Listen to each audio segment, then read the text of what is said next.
Hey, listen, there's a lot of turmoil in Cranston, and we're not talking about the storm aftermath here. Welcome into my State of Mind. I am Dan York.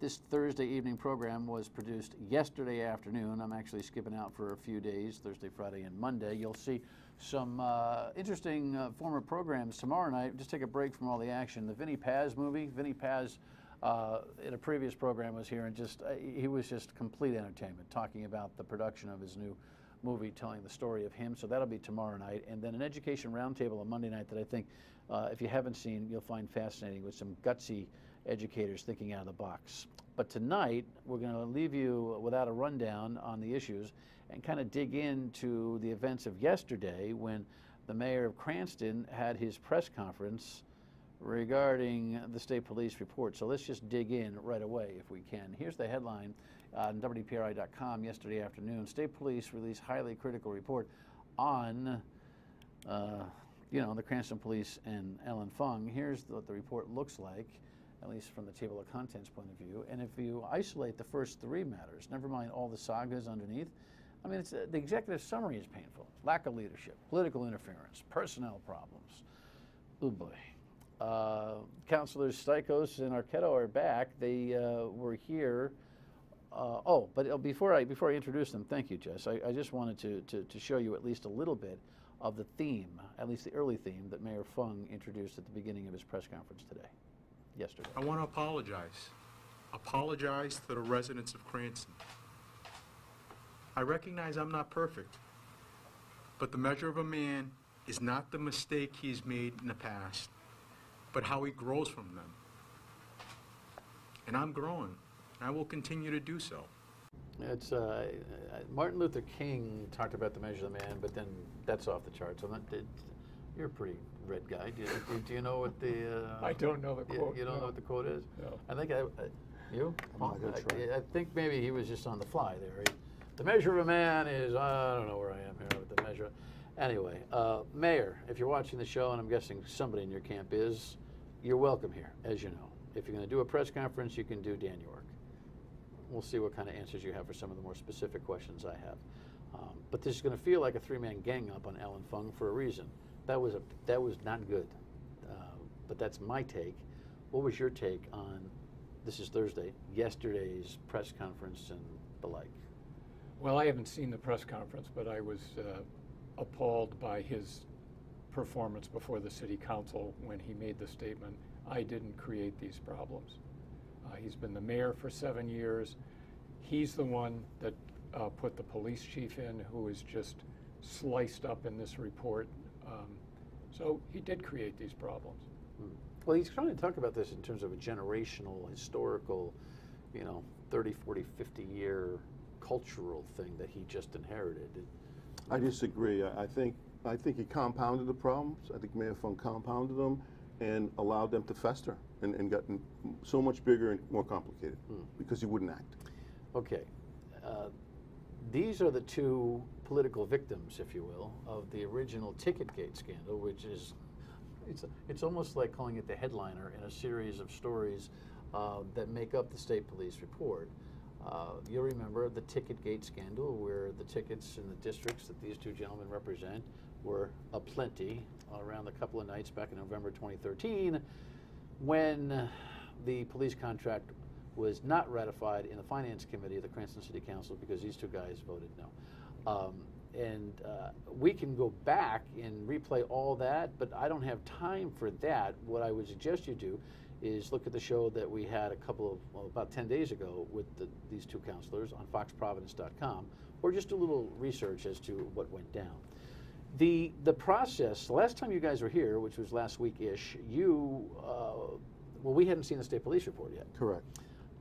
So we were kind of operating and flying blind. Right. Give me your general impression of the state police report. Well, it's horrible. I mean, it's much worse than I thought it was going to be. It's clear that Mayor Fung was using the pension system to solve his political problems. The atmosphere in the police department was, under Chief Palumbo, was toxic. The mayor knew about it. He did, in many instances, nothing to improve it, and in other instances, he supported it. So it's just it's a horrible report and a real indictment of the mayor. Your take? I'm devastated by the report. I'm embarrassed for Mayor Fung. I'm embarrassed the Cranston Police Department under Colonel Palumbo's tenure. State police, in the report on page 4, say it revealed a police department in turmoil and morale at an all-time low, with Mayor Fung at the head being the charge of chief safety officer. And they accuse him of lying. They don't use the word lie, but they say that he made untruthful statements to Colonel Winquist, where he... The new chief. The new chief, purporting that the head of the state police backed bringing Stephen Antonucci, who did the ticketing, bringing him back to work. That Fung told Winquist O'Donnell was for this settlement, and O'Donnell says, I never said that. And in fact, the authors of this report, who are the former interim chief the state police put in, and his right-hand man, who went back and wrote the report after the interviews that they had done, well, their operational experience in being interim at the Cranston Police Department, and then the interviews that they had done, they describe in this report on this Stephen Antonucci deal that there was a previous agreement between the colonel of the state police and the mayor that any personnel moves during this review period would be previously discussed and approved by what was going on with the state police operation. And in fact, you see anger spewing off the pages from the authors of the state police report as they describe not only the deal, but the timing of the deal to try to bring Captain Antonucci back. The deal made in September and actually coughed up in November during the period of time that this After guy, the election. Mayor Fung, was in a Republican primary being skewered on the police department and running for general office. It's a long explanation, but that's what's in the thing. So clearly, what I found interesting about, and I haven't read all the report yet, I'm through 2/3 of it, they hold nothing back. Weren't you fascinated by the detail the state police Very much offered in so. this report? Very much so. And then Yeah. the kind of, I've never seen a public report the likes of this.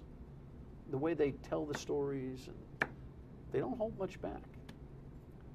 no, I mean, even the section that with State Police Chief O'Donnell, where Fung tells him about the deal to bring Antonucci back, and says to O'Donnell, well, I told him I would bring him back, and I'm a man of my word. And O'Donnell, in his letter, counters with, well, what about your word not to interfere with the Cranston Police Department while we're running it? Right. No holds barred. I'm going to pause here. When we come back, I want these counselors to try to take an objective view about how damaging this is for the mayor of Cranston based on what you do or do not read. Stay with us. I wish I had done a better job of balancing delegation with hands-on action, and yes, I was too trusting of Colonel Palumbo. While we can't turn back the clock on previous actions, we can learn and grow from them. It can be hard for anyone to look in the mirror, but it's times like these that it has to be done. Mayor Fung is kind of falling on our shrink couch in the press conference yesterday, and now we're all supposed to be invested in his in his personal growth. You know, I'm always looking for accountability and candor from politicians, but this one is so goopy that it's hard to get my hands around.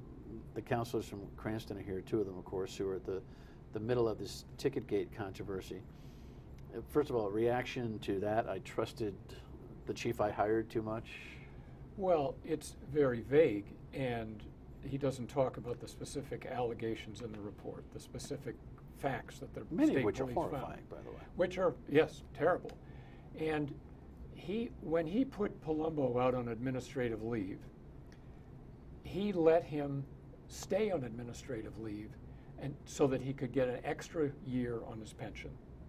If he had fired Major Palumbo for these incidences, Or Chief Palumbo. Chief Palumbo, I'm sorry, Chief Palumbo, that would have reduced his pension and would have reduced the whole city payout where he was on leave for 4 months. So he got Palumbo to go quietly by giving him an extra year on his pension. And this is a pattern you see in the report. He engineers the pushing out of Captain Dodd to open up a spot for a captain's position for Stephen Antonucci. Well, we have to pay Dodd Dodd's a pension. on a disability pension. He doesn't even know what his 70%. But he's confused about why he's got to go because he doesn't consider himself disabled. Right. He doesn't want to go. He doesn't want to go. Your take on blame it on Palumbo? Well, I think that Palumbo acted as he did because he knew he had the full support behind the scenes from Mayor Funk. And when Colonel Palumbo is intimidating the director of personnel to hand over test scores of a patrol or a police officer that has scored high, and he wants to know what the number is, and the personnel director refuses to turn over those scores, and cites being intimidated and bullied by the police chief, and the mayor doesn't respond, doesn't come to her aid, as he did not come to Steve Stikos' aid and Paul Alquero's aid when they were trashed with all kind of tickets. We have a pattern here, but Ms. Bello leaves with this in her letter. She says, the personnel director. as she reads on her resignation letter, she cited repeated attacks from Colonel Palumbo and Captain Antonucci. They have engaged a bullying and thuggish behavior that has blossomed since you took office. He says he's inherited it, and she says it's gotten worse under your tenure. Yeah, I got to tell you, Paul, it's an interesting take. What you don't know is what you haven't read. See, because Colonel Palumbo is charged here with all sorts of things, including surveillance of employees that he doesn't like what's happening, contractors who he's got a problem with because he's looking for information. And if I went into all the details, we wouldn't have any time in the show.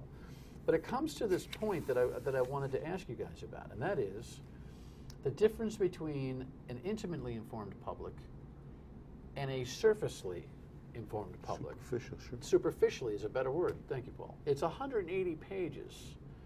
If everyone in Cranston read the whole thing, you would say what would happen? Voter recall. There would be a petition to have him, or maybe forced resignation. What would you think would I happen? agree, forced resignation, and maybe people would boycott paying their taxes. I mean, it's just their tax money is going. I hate that to, boycott word, by the way, but I know what you're talking about. is to funding this stuff, these games. So, most likely they won't read it.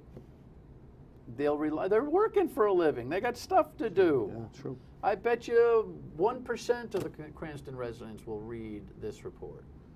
Maybe, in full.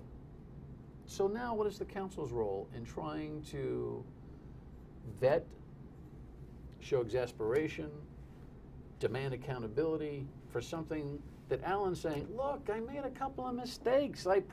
I'll get better. I'll get better. Isn't that an interesting political and governmental challenge on the table right now? Well, my experience is that people who don't tell the truth don't get better. That's number one. And I think what the council needs to do, there are a couple of things in the report that they suggest. One is this Josephson case where he was demoted on totally ridiculous grounds, and the state police have told the mayor that he was demoted improperly, and the mayor has done nothing. And another one is So far. So far. Today, I think he said he was going to try to remedy that situation. Ah, okay. And the second thing is there's a suggestion that maybe something could be worked out with Captain Dodd, so that I mean, it's a little bit vague, and we'd have to investigate it. But I think we need to look into that. So there are a little bit couple more. little fixies in here that may occur over the course of time. But you guys seem to be out for blood. You out for blood in this whole I'm thing? not out for blood. I'm out for justice and I'm out for responsibility. What's for the- justice defined as? Well, when you have a constant unethical behavior on almost every decision that's made, it's not what's in the best interest of the taxpayers, as Mayor Fung says. It's what can advance my career, what can embrace me in the union so I get union support when I run for governor. That's how his method of operation, the way I read the report. All right, but as you've read the report, what is your intent as counselors? Two of a body of how many guys? How many 9. people? What is your, speak for yourselves, what is your intent? My intent would be we need to have a special session of the council to literally have Mayor Fung answer all the questions we have in this report in a public forum.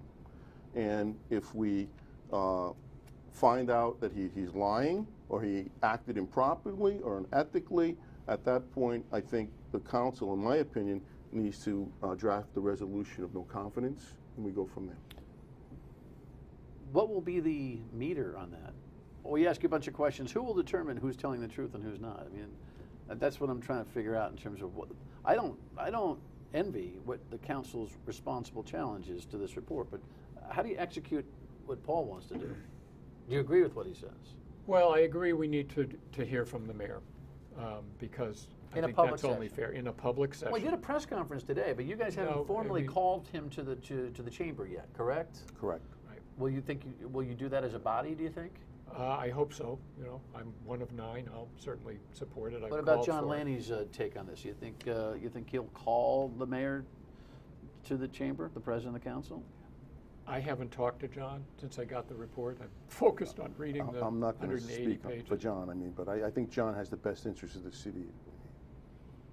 So you see kind of a Watergate hearing type of environment here. Yes, no, that's how I Where you have days on end where you piece through these stories and you interrogate the mayor on these questions about what's happened here? Well, I don't think we have to go into every little bit of detail like they did in the Watergate hearings, because in the Watergate hearings they couldn't were still trust looking for the Attorney General, for instance. Right.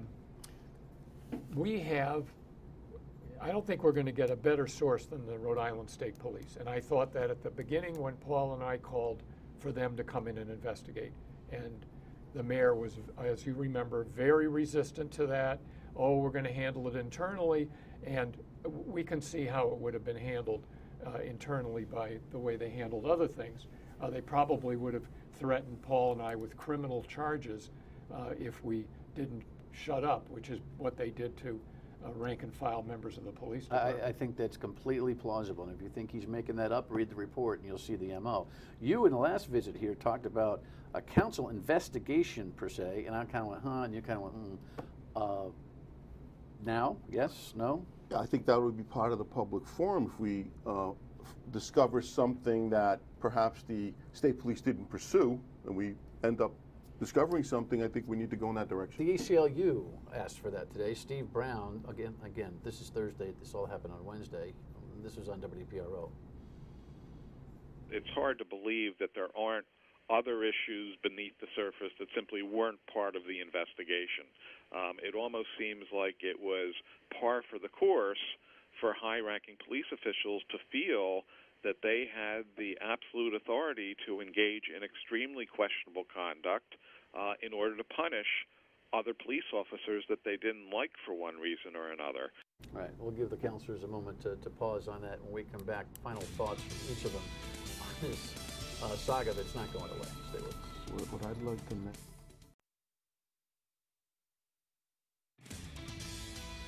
And someday, when I will eventually leave office, I can leave knowing that I played an instrumental role in reforming the divisive culture of the Cranston Police Department that existed for generations, and putting in place a leader that's willing to act honestly and fairly in the best interest of the residents of Cranston. I now believe that turning around the department will become a part of my legacy. Now look, your reaction to that, I have my own. I offered it last night. Your reaction to that? Turning around the department will be part of his legacy. That's just unbelievable. I mean, maybe it will be part of his legacy because he made it so bad that he created the conditions where it got reversed over his objections. I just find it hard to stomach when he's saying that. Things were so out of hand, that department was so chaotic under his watch. You know, my opinion, Mayor Fung is not a leader. Well, here's the thing. My short take is, if you're a public servant, you read this report and you try to figure out how you can keep your integrity and exit. If you worry about your legacy, you're a professional career politician. And there's a difference between the two. Those are the words of a career politician, not somebody who's concerned about the constituents as a first take. But you think you've kind of got him on that too, because you were telling me during the break you wanted to make a point about this notion that he's always thinking about the citizens first. What saga are you pointing to in this report that... Well, during the police contract, and the mayor has a fiduciary relationship to represent the taxpayer to the best of his ability. And Vin Regust, who's one of the best labor attorneys in the state, was invited to negotiations because he could gain concessions because he knew the contracts in and out. President of the union, Stephen Antonucci, requested Mayor Fung, don't allow Attorney Regusta to participate in the negotiations, which puts the Cranston taxpayer at a loss. All right. Summary judgment here is almost impossible. Predictions on process and where this story goes from here. And by the way, are you encouraging people to read this report? I mean, They should read this report. Yes, definitely. They need to read it, and it takes a while, but it's worth it. And they'll It's not a boring read. No, and they'll be shocked that that kind of stuff is going on at City Hall. Okay, we got a minute or so. Where are we going from here? I think this is a historical era for the city of Cranston, and I think it's up to the city council to do the right thing and to hold Mayor Fung accountable for his unethical behavior. The mayor would say, look, I've done a lot of good things. This is just one problem. I'll fix it. That's what he's trying to say. I'll fix it. I've learned. It makes me, every time he talks from now on, I'm going to be wondering whether he's telling the truth. And how he repairs that damage is beyond me. And that I think a lot of the citizens feel that way, and I suspect other members of the council feel that way. How has he run a city when he has blown his credibility? People trusted him. He was elected unopposed in the last election. That's how much they trusted him. Well, I again will offer the final thought. Paul, you'll have the final word. My final thought is he gets by if no one reads it.